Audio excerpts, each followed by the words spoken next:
Di antaranya juga penyakit hati juga seperti apa? Tamak. Tamak ini at-tamak fid dunya wa qana'ah fil akhirah. Ya.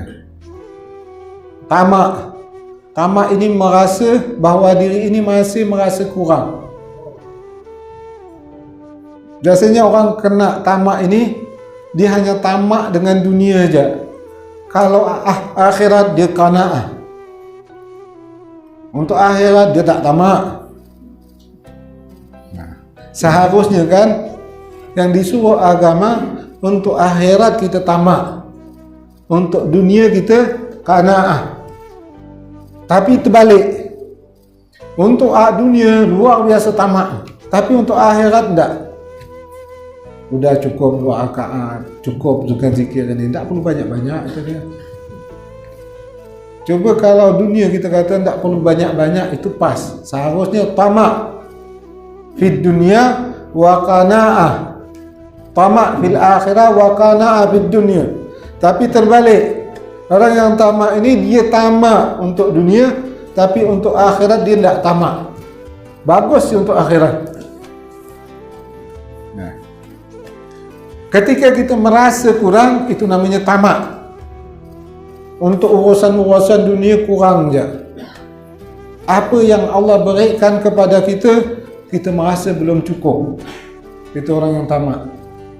Nah, selalu hendak nambah. Dikasih Allah kasih 1 minta 2, dikasih 2 minta 3, dikasih 3 minta 4, dikasih 4 minta 5. Tak pernah dia kata cukup. Ini penyakit hati. Tak pernah merasa cukup. Nah, dikasih berapa pun mau nambah.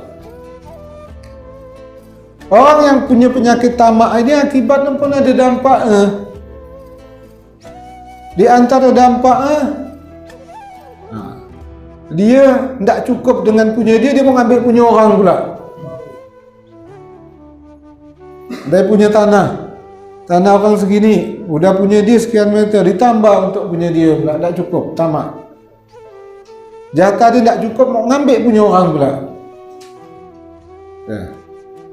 Jadi orang yang tamak ni tidak cukup apa yang ada yang Allah berikan, dia tidak akan puas.